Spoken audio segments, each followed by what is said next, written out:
Assalamualaikum warahmatullahi wabarakatuh. Selamat datang di Haru Biru. Ini adalah tayangan perdana dari program Haru Biru.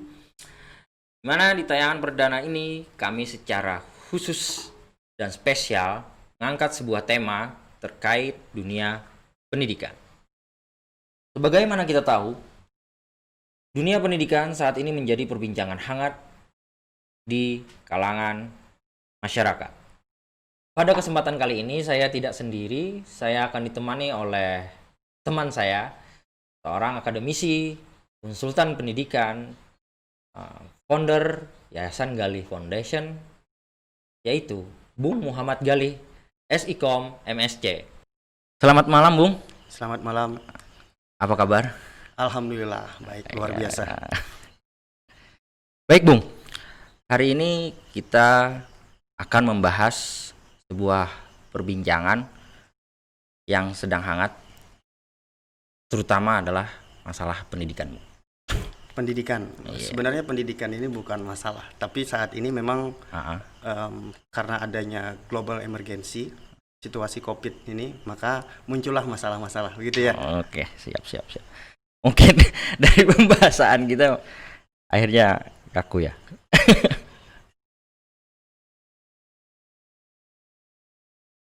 Baik, untuk membuka dulu dialog pada hari ini, saat ini memang menjadi pembahasan di luar terkait kebijakan pemerintah yang belum memberikan izin untuk belajar mengajar bertatap muka di sekolah. Kalau menurut Bung Galih, kedepannya akankah seterusnya seperti ini?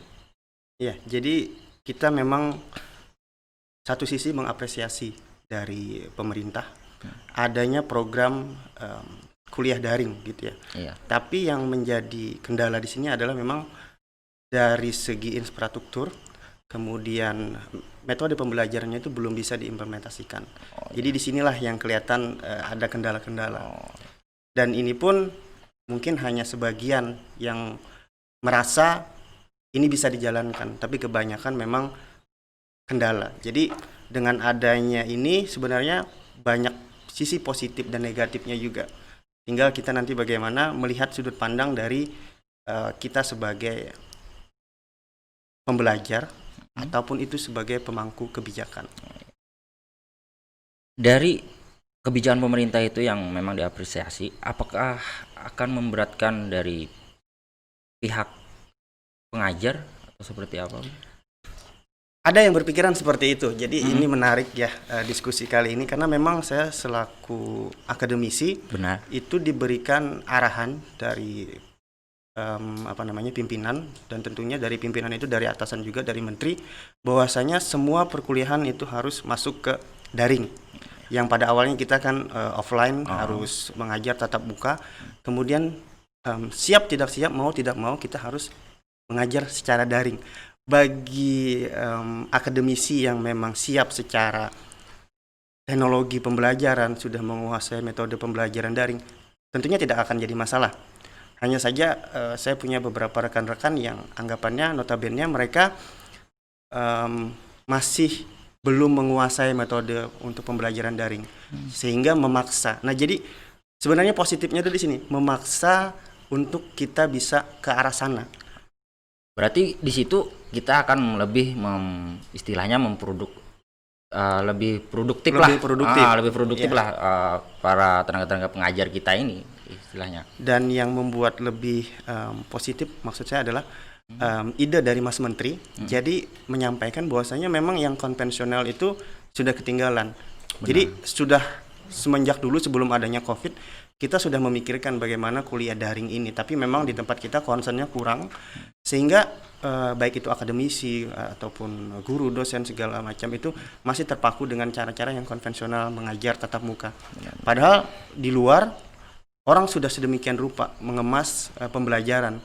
Jadi positifnya di sini kita kayak dipaksa. Jadi segala sesuatu itu kan merubahnya mungkin ada cara yang biasa, ada yang memang harus dipaksa. Jadi ini semacam dipaksa karena adanya COVID ini, dan ini bagus sebenarnya untuk mutu pembelajaran kita. Jadi nanti kedepannya sudah ada blended learning, sehingga nanti metode belajarnya itu ada yang offline, ada yang online, sehingga mahasiswa atau siswa yang mau belajar itu bisa mengakses kapanpun mereka mau.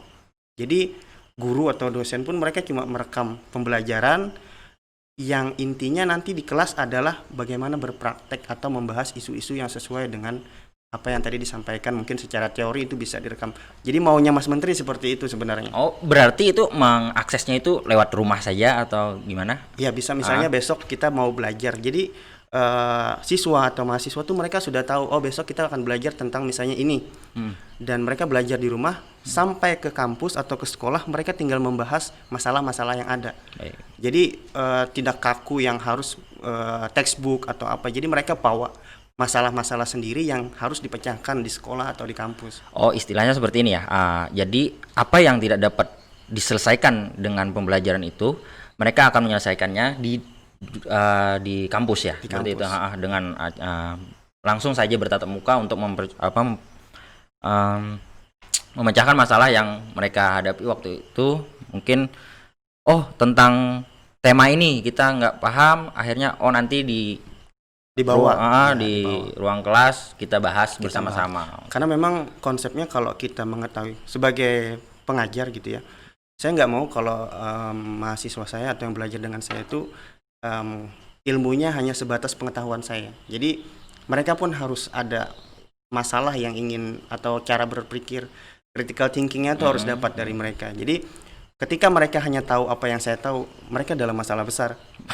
Iya kan? Benar. Ya, jadi harus kita menghadapi keseharian yang berbeda, konsepnya yang berbeda, belajar. Mungkin saja nanti sebagai pengajar saya malah belajar dengan mahasiswa itu, karena kita tidak mengetahui tentang itu. Jadi sebenarnya yang seperti itu pada saat ini sangat berkembang dengan adanya. Benar-benar akhirnya ada timbal balik, karena mungkin ada timbal balik istilahnya. Kadang yang guru tidak tahu, murid mengetahui, akhirnya ada timbal baliknya lah, seperti itu untuk diselesaikan bersama-sama. Oke Bung, itu tadi terkait plusnya dengan kebijakan seperti itu. Nah, minusnya itu seperti apa Bung? Minusnya memang seperti yang saya bilang tadi, infrastruktur kita tuh belum siap. Jadi kan yang namanya pembelajaran daring, otomatis yang utama adalah internet. Jadi banyak yang menjadi keluhan. Memang kalau kita baca di media sosial atau apapun, sangat banyak. Ada orang tua yang mengeluh anaknya harus kuliah online atau belajar di sekolah di tingkat bahkan TK, PAUD dari itu tingkat sudah bawah, dari tingkat bawah sampai tingkat yang paling atas perguruan tinggi. Ada saja orang tua yang mengeluhkan. Itu baru orang tua, belum lagi si siswa atau mahasiswa itu sendiri. Jadi sebenarnya infrastruktur kita yang belum siap. Selain dari infrastruktur, kendala yang lain ada lagi Bu? Metode. Terkait metode. Kalau metode ini sejak lama itu sebenarnya sudah kita ibaratnya kita ketahui gitu ya. Bahkan dari dulu metode pembelajaran ini sudah digaungkan oleh kementerian untuk bisa membuat satu metode pembelajaran yang terus bisa berulang. Jadi bisa diakses kapan saja gitu ya. Dan dengan adanya media sosial saat ini itu sebenarnya menjadi peluang. Tapi yang namanya media sosial itu punya sisi positif dan negatif. Nah, kebanyakan di tempat kita di Indonesia ini kita melihatnya dari sudut pandang negatif, karena memang kalau yang negatif ini selalu ramai untuk dibahas. Ya memang sangat rentan lah untuk masuk ke pemikiran orang lah dengan negatif ini. Jadi kalau kita lihat sisi negatifnya, ya tidak akan berkembang untuk pendidikan ini kalau selalu kita lihat dari sisi negatifnya. Makanya saya coba untuk lihat sisi positifnya dari mana. Namun yang paling kerasa memang bagi orang tua, pendapatan kita kebanyakan untuk beli kuota. Itu yang memang saya rasakan juga gitu ya. Jadi perlu untuk membeli kuota, kemudian untuk mengikuti pembelajaran perkuliahan ini walaupun ada subsidi. Jadi ada subsidi dari pemerintah.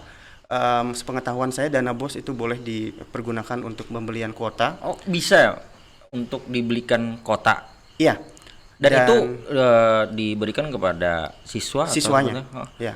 Oh, kan kemarin kita ada baca sebuah artikel ya, bahwa dana BOS itu cuma diberikan diberikan kota tapi dipergunakan untuk hanya lingkup guru lah seperti itu.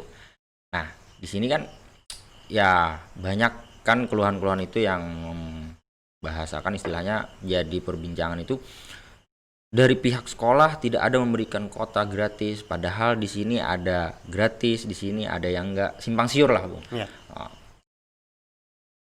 Ini kita mendengar yang ini bagus nih, maksudnya apakah ini sudah diterapkan di setiap sekolah ya, terutama yang ada di daerah kita, apakah sudah ada yang menerapkan itu, Bung? Sepengetahuan saya kalau untuk daerah di tanah laut ada beberapa, tapi mereka juga takut akan kebijakan itu karena kebijakan ini belum jelas. Nah, jadi itu. Kebijakan itu turun tanpa adanya penjelasan lebih lanjut. Jadi yang namanya kita menggunakan dana pemerintah, ya otomatis dari pihak sekolah itu juga tidak berani untuk serta-merta misalnya mengeluarkan karena harus melihat kebijakan-kebijakan juga.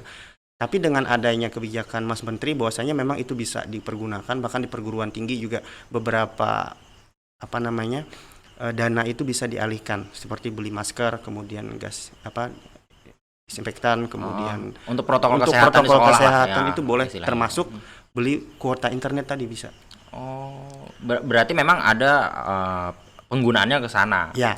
Dan yang jadi masalah lagi ketika saya melihat di lapangan itu adalah ketika mereka dikasihkan, ini khusus mahasiswa ya. Yeah. Khusus mahasiswa, mereka dikasihkan dana nih, kuota misalnya berapa giga.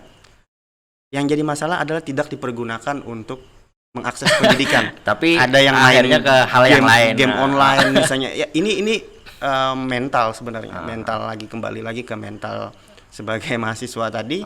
Dan ada juga saya mendengar celetukan bahwanya kuota segitu bagaimana cukup gitu. Cukup untuk apa? Cukup untuk apa? Jadi ada juga keluhan yang seperti itu. Dan memang ini sebagai pemerintah ibaratnya mereka sudah menetapkan kebijakan itu sudah pas sebenarnya. Tinggal tadi pelaksanaan. Ketika kebijakan itu sudah turun, pelaksanaan ternyata ada yang menyimpang. Seandainya tadi kuota memang digunakan untuk perkuliahan mungkin bisa lancar. Iya, benar sekali. Itu untuk daerah perkotaan.